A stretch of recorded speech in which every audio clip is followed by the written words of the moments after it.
Robbie Bobby, who always has a very good story. Thank you. Hi, I'm Robbie Bobby. Hey, Robbie. And I first want to thank the other Al-Anon speaker for graciously stepping back for me to share. That really puts the pressure on me now, right? I hope I can do a good job.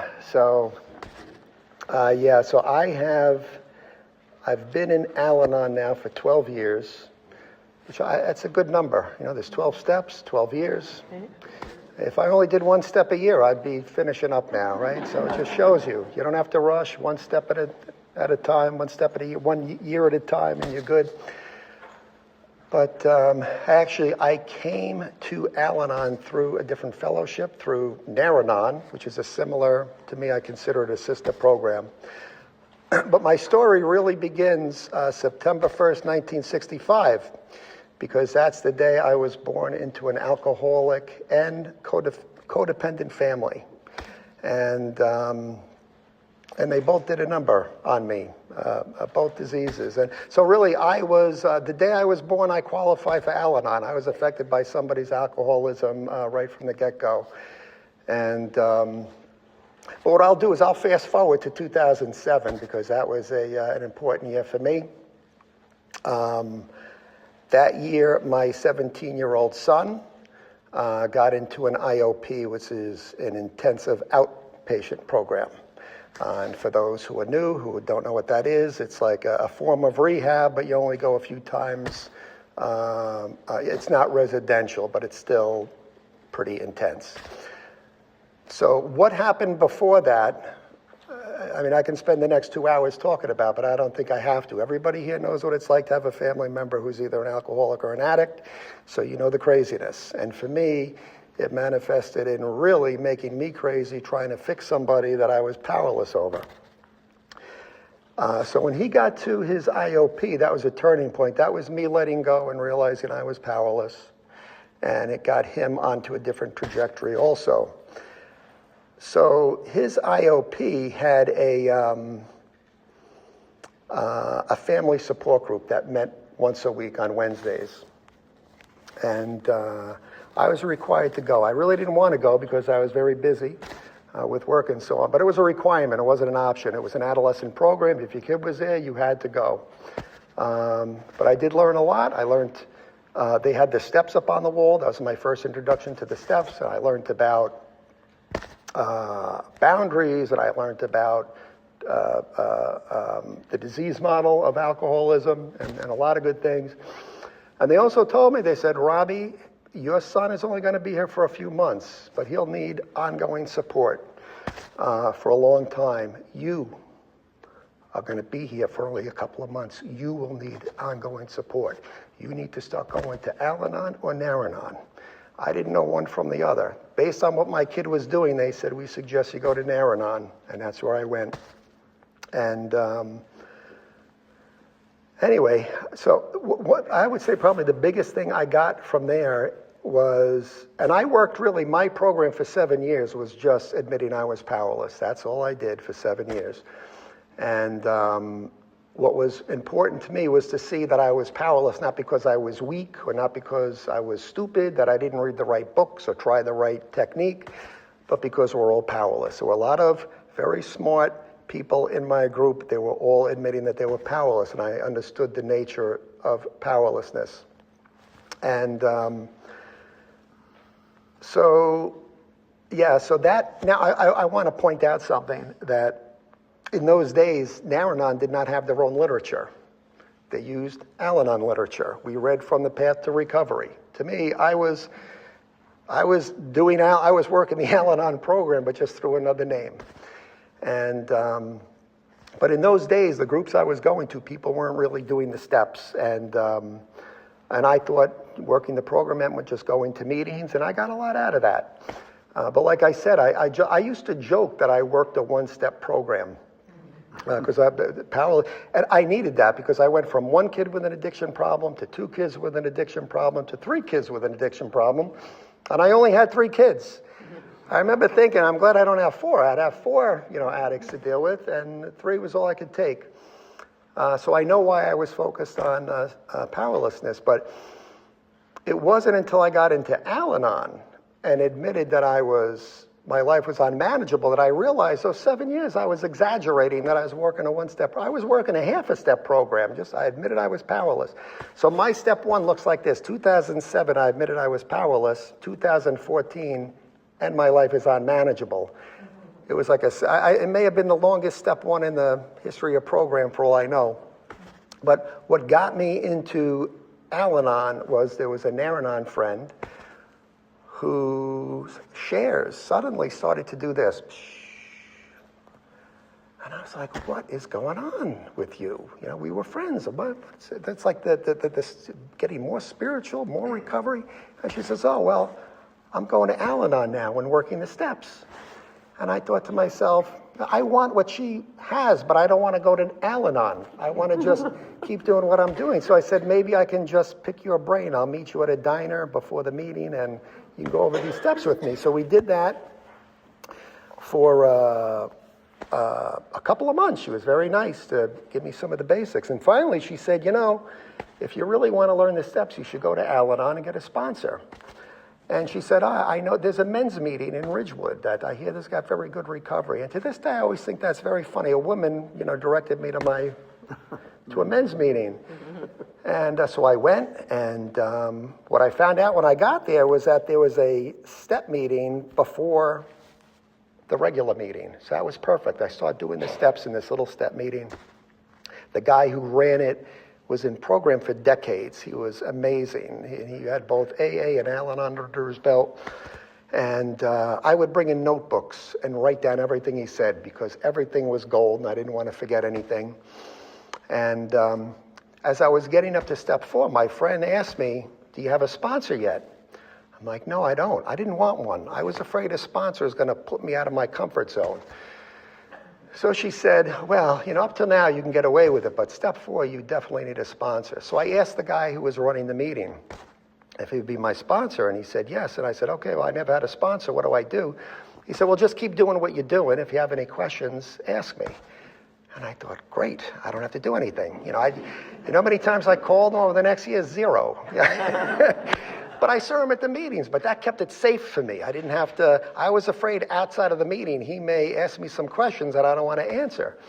And anyway, when I got through the steps that way, when I got to step 9, I remember I made my step 9, for anybody who's new, is where you make direct amends. Step 8 is you make a list of people that you've harmed. And when I got up to my step 9, I thought, that was too intimidating. I couldn't do it. So I did the old spiritual bypass. I went around it with the living amends. I said, oh, okay, I'm just going to act out the amends. I'm not going to tell the person.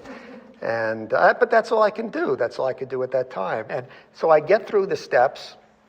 I finished step 12. It took like a year and a half because that blueprint for progress, that probably took 6 months right there. And I promptly relapse. I mean hard. Complete all-out effort to fix and control my son. And I'm like, what the heck happened? I just spent a year and a half going through the steps, and I'm worse than I was when I came in. And anyway, that was a lesson to me. What I learned was that I took my eye off of step 1. I was so focused on 2, 3, 4, 5, 6, I forgot I was powerless. And I realized you learn the steps sequentially, but you have to live them together. You have to put them back together again. That's how they work. And I didn't do that. So I said, okay, I got to do the steps again. And this time I'm going to get a sponsor because I knew I didn't do that right. I got a sponsor who was a better match for me. And my goal was I felt like I did it more from up here, the steps. Like I want to understand what the steps were. And I said, my next pass, I want to do it from down here. I need to go from here down to here. I want to feel each step. This time I get up to 9, the big step. I couldn't do it because I didn't feel it. Intellectually, I knew who I harmed and how I harmed them, but I didn't feel it. And as an adult child of alcoholics, and I have a problem with feelings. I know that now. I didn't know that then. All I knew was I didn't want to do an amends if I wasn't sincere about it, and I didn't know if I was. Especially with my kids, I figured they'll see right through it. They'll think I'm a big phony, and it's going to be worse than if I did the amends. So I spent months trying to get through that. My sponsor eventually lost patience, and he started yelling at me, just do it, just do it. And I don't blame him, but I couldn't do it. I said, listen, luckily that also taught me another lesson. You have to go out, your sponsor doesn't, you need more than a sponsor. You need a group of other program people that you can talk to. So this same woman who got me into Al-Anon, I ran it by her, and she said, well, if you're having trouble with 8 and 9, maybe you need to relook at 6 and 7, right? Makes sense. And she says, oh, and there's this book, Drop the Rock. Maybe you want to look into that. So Drop the Rock is a Hazelden book. It's about steps 6 and 7, letting go of character defects. 6 and 7, for anybody who's new, those are the steps you ask God to take your defects, and you have to be willing to let them go. And somewhere in the opening of the book, it said something along the lines of, what's the point of making an amends if you're not willing to let go of your defects? And that made me really look at 6 and 7. And I realized I did them, I said what I had to say, and I got the green light from my sponsor to move forward. But both times I went through them, through the steps, my attitude was, there's certain things that I want to hold on to. There's certain things I'm really not ready to let go of. Others, I think I can do on my own. I really don't need God so much. If I turn the whole thing over to God, which is what the step says entirely ready to let God remove all these defects of character, not pick and choose what Robbie wants to keep. And I realized that's what I was doing. So this program also challenges you to be honest. And I said, okay. I realized that's what I was doing, and that told me I really had a step 3 problem. Step 3 is made a decision to turn my will and life over to the care of God as I understand God. And I realized, because if I really trusted a God of my understanding, it's not somebody else's God that they're telling me, and it's not like these defects, my ex-wife, when we got divorced, said, Robbie, here's all your defects, and I don't agree with it. I came up with these defects. It's my God of my understanding, and yet I'm not turning them over. Why? I need work on step 3. So I asked my sponsor, do you have any books that will help me on step 3? He said no. I asked the other woman. She said no. I went to my first sponsor, who to me knew everything. He just shook his head. About 2 weeks later, he doesn't say anything. He just hands me this old crusty book. It was 50 cents was the price on it, so you give an idea how long he's had the book. The title was Thomas Merton, New Seeds of Contemplation. You see, program cannot tell you what God is. It only tells you what it's not. It's not you. But nobody can tell you what that is. That's your own journey. But this guy gave me that book. I started to read it. It started to blow my mind. I'm like, this stuff is great. This could have been subtitled Working Step 3. So once I got through that book, I felt like I can do a more proper, more authentic step 3. I moved forward. I did a more authentic step 6 and 7. And when I got to 9, it fell into place. I did my step 9. And to me, that was such an important step, and to do it right, because amends is not just saying sorry. It's a commitment to change my behavior, who I am. And when I put that on the table and say, this is what I've done, this is what I'm doing, so that I don't repeat those harms, you don't want to go back and do the same harms. It has kept me motivated to work my program in a way that wouldn't have happened if I just did a living amends, in my opinion. So with that, I did the steps again. I started to, I went to an open AA meeting. I'm not in AA, but I went to an open AA meeting to study a big book of AA, Alcoholics Anonymous meeting, to study that, because I know the whole program comes from there. I did the steps through AA to learn that perspective, the Joe and Charlie method, which is really the big book method. I took the steps back to Al-Anon and did the steps there. And after 5 years of doing this, I thought, I think I really understand Robbie Bobby. I know what's going on under the hood. I can probably pull back from this program. I don't think I need to be worried. I can let it work me now. Just at that moment, a sponsee that I was working with on the Al-Anon steps was invited into an ACA meeting. That's Adult Children of Alcoholics. And for clarity, Al-Anon has adult child meetings as well, but there's also a separate fellowship, and they get a little bit deeper into it and have a different set of tools. So anyway, my sponsee was invited in, and he was invited by my sponsor's Al-Anon sponsor. So to me, that's very spiritual. My grand sponsor invited my sponsee into an ACA meeting, and he loved it, and he said, he still is an Al-Anon, by the way, but he also works the other program. And after his first few meetings, he said, Robbie, you should come to ACA, check it out. And I said, no, this is for you. You were affected by your childhood, I wasn't. I'm here because of my kids. But thank you just the same. And simultaneously, I was trying for 6 years to end a relationship that I had been in for 6 years. And I make no connection. I think I'm doing great. But that I didn't see as a defect. To me, I saw that is just who I am. Yes, that's just who I am. And anyway, so in order to end this relationship, but I could not just say I'm breaking up with somebody. But what I came up with in my mind, my brilliant plan, was to tell her I'm not happy. Because if I tell her I'm not happy, she is gonna get furious, because she put me on a pedestal. She took really good care of me. And she's gonna say, you son of a bitch, what do you have to be unhappy about? Get out of here. And that'll be it. She'll do the breaking up, I just have to leave. So it's a very adult, way to handle things, right? And I thought it was like a perfect plan. I didn't see what could go wrong with that. So, but even to do that, to just say, I'm not happy, was like saying, Robbie, climb Mount Everest. It's like very difficult. I had to push myself so hard. We were just alone watching TV. We're about to go to bed. And I said, I have to say something. In order to say, I'm not happy, as I started to say it, I had like an out-of-body experience. I felt myself come out of myself from behind. And I'm not making this 100%, this is what I experienced. And I can see my mouth moving. And I can hear the words, I'm not happy. But it was like somebody else was talking. And I was shut down, numb. I did not feel a thing. And then, now I'm waiting for the shit to hit the fan. But instead, something very unexpected happened. Like a normal person, she said, why aren't you happy? I wasn't ready for that. So, and I couldn't put two words together.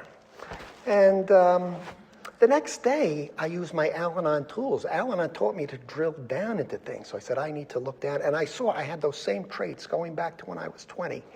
And I realized, I said, what happened before 20? All my Al-Anon inventories, I went back to 20. Because in my mind, nothing of significance happened in my childhood. I don't remember it. And I did my first inventories in my 40s. How far are you supposed to go back? I had a resentment in kindergarten. I'm like, I drew the line at 20. But for the first time, I'm going back. And I'm just trying to open my mind. And I had this memory of being 7. And my dad was making a peanut butter and jelly sandwich for me, which he never did. That was a rare event. But he's putting butter on the sandwich. And I said something like, ew, I don't want butter on my sandwich. And the next thing you know, I'm flying through the air. I'm airborne, hit a wall. He come chasing after me. I ran out of the house, hid up in the woods until he went to work. He was not only alcoholic, he was a rageaholic. And in that moment, it clicked in my head what was happening when I had that dissociation, out-of-body experience. I was preparing to be thrown across the room by a 5-foot petite woman who never showed any anger at me whatsoever. And I said, damn, maybe I have been affected by my childhood and my dad's alcoholism. And that got me into this other program, and which I'm not going to get into. That would take me, first, I'm out of time, but number 2, I'd be crossing boundaries that I shouldn't cross. But what I will say is I do need to work both programs. I work the one program for my childhood stuff. I work the Al-Anon program for everything else. And what I will close on, because I know I'm out of time now, is my first sponsor, something that he used to say that always stuck in my head, which I loved. He would compare working the program to being in a river. As he would always say, program is like being in a river. And he said, it always, takes me to a better place. And then he would say, sometimes I've gotten washed up on the rocks and shoals, sometimes for a few days, sometimes for a few weeks. He said, but I always get back into the river. for me, I know I've been washed up on the rocks and shoals plenty of times when I thought I'm doing the program wrong and what the hell am I doing? I'm wasting my time. I get back into the river by going to a meeting, by making a phone call, by reading literature.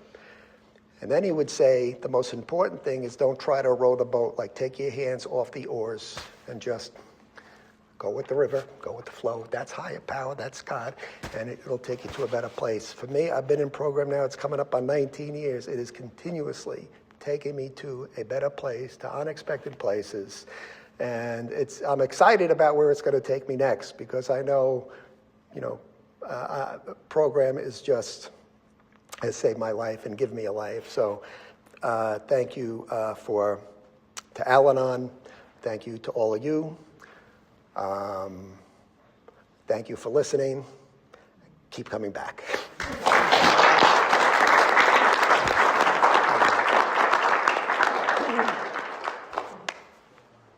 Yeah, John.